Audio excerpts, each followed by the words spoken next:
Vamos lá. O Zé Maurício, além de amigo, foi aluno lá do Centro Culinário e trabalhava no banco, depois deixou o banco e agora está em voo solo e está voando alto com essa parte de harmonização, fez concurso, tá fazendo curso de produção de vinho, de um montão de coisa, de cachaça. O cara tá voando. Tá se dedicando. Quase, né? Não é isso tudo, não.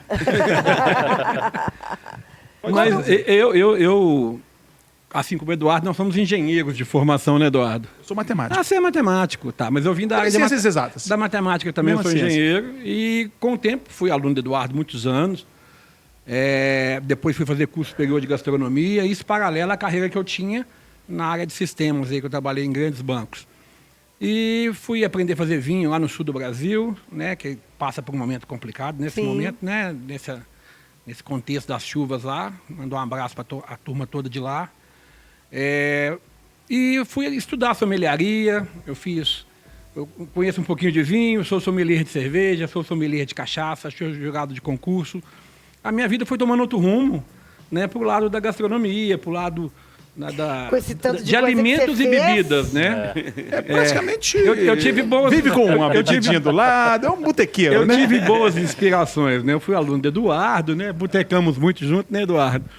E fui aprendendo com grandes profissionais. Então, hoje eu estou aí no mercado, eu dou aula de harmonização, eu sou professor da ABS Minas, que é a Associação Brasileira de Sommelier, que é a única instituição que nós temos em Belo Horizonte que certifica sommelier para o mercado. Então, a gente dá lá cursos de formação de sommelier de vinho, de cerveja, de cachaça. E eu me especializei, dentre outras matérias que eu dou lá de vez em quando, da harmonização, por ser gastrônomo, por ter feito, né, uma faculdade de gastronomia. Eu juntei aí o alimento e a bebida e a gente vai tentando vender umas ideias aí de como comer e beber juntos melhor. Muito bom. Bacana. A pergunta é, hoje, digamos, alguém que está nos escutando, o cara diz, pô, que legal, pô. Eu vou passar o dia inteiro bebendo, né? Pelo jeito, né? Vinho, cachaça, cerveja e tal. É legal esse mundo, né? Não é isso, mas é legal, é um mundo interessante.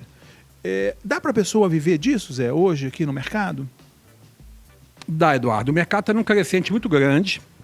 O mercado precisa de profissionais com formação. Então, você vai num restaurante, você quer um sommelier bem formado, que te atenda, que te indique harmonizações, que sugira pratos, né? Porque às vezes a pessoa vai sempre no mesmo, vai naquela... Se ela não tem muito conhecimento, ela vai no que ela já sabe. E de repente aquilo não é o melhor que pode oferecer. Porque a harmonização, né? A pessoa, é importante harmonizar? Eu acho, como eu dou aula disso, eu falo, é importante harmonizar. Mas se não harmonizar, isso não é um problema. Você come um pouquinho da comida, bebe um pouquinho do vinho, separa eles com um pouquinho de água, para que um não agrida o outro, isso não é um problema. Mas quando você consegue harmonizar, aí sim, você tem um prazer maior, você tem a potencialização de sabores, tanto do alimento quanto da bebida. Então, isso é bacana. Então, o mercado hoje tem muitos restaurantes, muitos bares, então eu dou aula, eu dou consultoria, treinamento em bares, em restaurantes, para as pessoas entenderem assim, vamos harmonizar? Vamos tentar harmonizar? Porque quando harmoniza bem, é muito legal. É muito legal. A gente já teve algumas harmonizações aqui, né, Tonton, de experimentar cerveja com doce, né? Algumas coisas assim que fica maravilhoso. Para quem está começando, para quem está entrando nesse universo, né? Essa história de você, o básico do básico, que é, por exemplo, o vinho tinto com carne e vinho branco com peixe, frutos do mar, isso aí é isso mesmo? É isso mesmo. Eu falo que é a definição macro. Tem até um jornalista chamado Beto Gerosa, ele escreve lá que harmonizar vinhos no atacado é muito fácil, mas no varejo é muito complicado. E o atacado é isso, é na visão macro. Ok, peixe, vinho branco, e carnes vermelhas, vinho tinto. Porém, se você levar em consideração o preparo, os molhos e uma série de outras coisas, você interfere na textura do alimento, no peso que a gente fala do alimento, e aí ele vai pedir um outro acompanhamento, um outro vinho, tá? Às vezes tem peixe, dependendo do preparo, que pode aceitar aí um vinho leve, um tinto mais leve. Eu Tem tenho um exemplo. o bacalhau, né? Tem um bacalhau. Eu tenho um exemplo, Fernanda. Tem um prato que eu até servi no casamento da minha filha, chama-se matelote. Matelote é um prato do interior da França, que é vinho, peixe do rio, peixe de rio, como se fosse né, o nosso pirarucu, o nosso linguá, nosso peixe de rio, tal, dourado e tal, cozido no vinho tinto. Um peixe, então a matelote correta é um vinho, é um peixe mais forte, um peixe de rio mais forte, cozido no vinho tinto. E para você acompanhar, harmonizar, né, Zé? Tem que ser com vinho tinto. Não é para todos os paradigmas, né? Sim. Pois é, não é tão fácil por causa do iodo do peixe. Reage com o tanino do vinho tinto. Nem todos os vinhos tintos são muito taninosos, muito adstringentes. Mas quando reage errado, te dá um gosto metalizado, ferruginoso na boca, muito ruim. Então é isso que a gente não quer na harmonização. Se não deu tão certo, ficou tudo no mais ou menos ali, meio de campo, tá, tranquilo. Ficou ótimo, a harmonização ficou muito boa, você potencializou o sabor do alimento, potencializou o sabor do vinho, os gostos básicos se interagiram muito bem, ótimo. Agora o que a gente não quer é isso, quando dá um gosto muito ruim na boca. Às vezes você tem que descartar aquela comida porque ficou muito... E eu faço nas minhas aulas, eu provoco isso, né? Não precisa ser com pratos para a gente harmonizar. A gente pode pôr pequenas coisas, né? Uma azeitona, que é um calcanhar de Aquiles na harmonização. Aquelas azeitonas temperadas, né? Que são ótimas, né? Gostosas, né? Mas com vinho tinto, por exemplo, podem, quem estiver aí ouvindo, quiser fazer uma experiência. Aqui, é complicado, viu? Mas e com cerveja? Com cerveja ajuda mais. Mas assim, mesmo algumas harmonizações... Se forem as minhas azeitonas, hein? E com cerveja, maravilhoso. O Eduardo é especialista em azeitona, pode falar melhor aqui. Pois é, e gema de ovo? A gema de ovo cozida é um grande problema. Ela cria uma película na língua, aí ela, tipo assim, mata, né, a sensibilidade das nossas papilas gustativas, que é onde a gente sente os gostos. É mesmo? Ela cria uma película. Então tem alimentos que são complicados para harmonização. Aspargos. A gema, aspargos, metaliza muito o sabor. É mesmo? Essas comidas muito salgadas, né? Por exemplo, salgado que eu falo assim, alite. O próprio bacalhau. O bacalhau é salgado, é um prato salgado. Quem já salgou um bacalhau aí, errou a mão e fez ele virar um peixe sem sal, pode descartar que ele não serve para mais nada, né, Eduardo? É muito ruim o bacalhau completamente sem sal.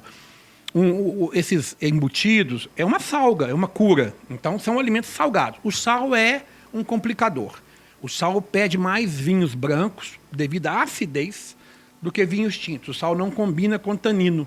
Entendi. Então, é bom evitar o sal, é bom evitar esses alimentos muito condimentados. A pimenta é um calcanhar de Aquiles na harmonização. Aí vai tanto branco quanto tinto. Pimenta não é legal. Não é aquela pimentinha condimentada de leve. É aquela pimenta mais intensa. É ruim de harmonizar. Não é bom, não. E os nossos...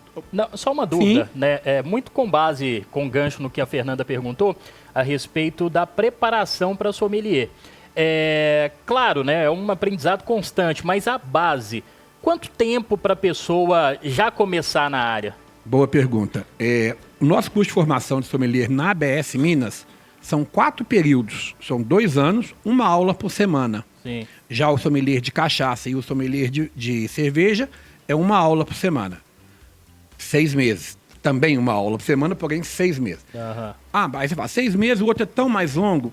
É porque o vinho, além de ter o entendimento básico de todas as formações sommelier, é o mesmo. Entendimento, reconhecimento de aromas, né, sabores, né, a análise sensorial.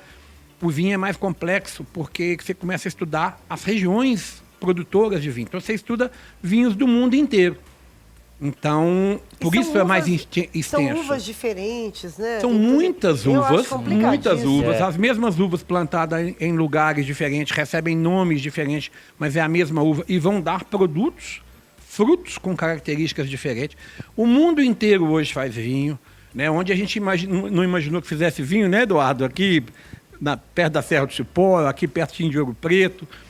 Devido à dupla poda, que é uma técnica desenvolvida aqui em Minas, lá no sul de Minas, pelo um agrônomo, né, o Murilo Albuquerque, que propiciou a gente não plantar uvas apenas naqueles locais que eram conhecidos no mundo inteiro, né? Entre o paralelo 30 e 50 no norte, 35 e 50 no sul, uma coisa assim. hoje planta... Então, assim, você tem vinho em tudo quanto é lugar. Você tem uva de tudo quanto é jeito. E isso é um problema na harmonização também. Então, a gente estuda isso no curso sommelier, a gente estuda tudo isso, todas essas regiões, todos os principais países produtores, a região, clima, solo, que tipo de vinho que tem ali, qual que é a característica, alguns produtores. É muito rico, o conhecimento é muito rico. Existe uma uva universal? Tipo assim, uma uva, sei lá, você quer jantar. E aí você não sabe aí o que você vai, não tem um sommelier ali para te falar qual você quer comer lá. Não tem, não. Algum de alguma uva que você possa ali eles falam assim, no mundo, a Cabernet Sauvignon é a rainha das uvas tintas, assim como a Chardonnay é a rainha das uvas brancas. Então, eu ficaria nessas duas, por exemplo. Eu ia falar Cabernet Sauvignon também, mas... Pois é, você vai no... Mas aí existem Cabernet Sauvignons, por exemplo, mais jovens, outros mais evoluídos, uns que vão na madeira, outros que não vão na madeira para envelhecer, que dão produtos completamente diferentes. Mas eu ficaria com o clássico Chardonnay, que é uma uva que se adapta bem aí, se adaptou bem em várias regiões do mundo. Todo mundo, o mundo hoje, quando fala de uva branca, praticamente todo mundo produz Chardonnay. Ela não se adaptou muito bem na dupla poda ainda aqui nas colheitas de inverno. Mas o mundo inteiro planta Chardonnay. Assim como a grande maioria do mundo planta Cabernet Sauvignon. Então, não sei, é difícil eu te responder isso, mas vão nessas duas. Isso é uma pergunta para um sommelier até sacanagem. Mas como a gente está aqui falando também para muita gente que está entrando nesse universo do vinho agora, é o básico, né? Zé, eu tenho, assim, eu particularmente, né, eu não tenho gostado mais de vinhos de guarda. Eu só tenho tomado vinhos frescos. O que é vinho de guarda? É o vinho que você guarda ele por vários anos e ele vai envelhecendo e cada vez ele fica melhor. Ele normalmente ele passa por muita madeira, ele passa... na minha opinião, assim como, né, eu estou do lado de lá, ele muda muito a característica do vinho. E o vinho fresco é aquele vinho que não passou por essa madeira toda. Eu tenho gostado até que não passa madeira nenhuma. Pois é, isso é uma tendência muito grande. Não é uma tendência hoje? Nós fomos doutrinados, digamos assim. A gente começou a consumir muito vinho chileno, argentino, que é o que chegava com preços melhores no Brasil, né, 90 e pouco, 2000, coisa assim. E são vinhos mais estruturados, que vão na madeira, tem essa intensidade, né, que a gente fala que tinge a taça, né? Você pega a taça, ela fica colorida, né? Mas é uma tendência hoje muito grande você tirar um pouco da madeira, ou quase toda, você deixar a expressão do terroir. O terroir é o solo, é o clima, é a mão de quem faz, é um conjunto que expressa o local. Né? Então, são vinhos... você está plantando uva, você vai fazer um vinho, tá? Pô, é o que deu ali. Deu muita fruta, ele está terroso, ele está com um aroma disso, com um aroma daquilo. Você não precisa consertar muito ele. É o que você tem que saber fazer, né, para sair um bom produto, mas com as características, né? Se você põe na madeira, a madeira esconde alguns defeitos, atropela algumas qualidades, ela tira um pouco da fruta. Vira um vinho de adega, né? Vira um vinho potente, um vinho... Hoje tem uma tendência de consumir esse frescor que o Eduardo falou. Vinhos mais leves, frutados, que entregam ali uma qualidade, um equilíbrio entre álcool, acidez, corpo, que é o importante, e sempre harmonizando, né? É importante.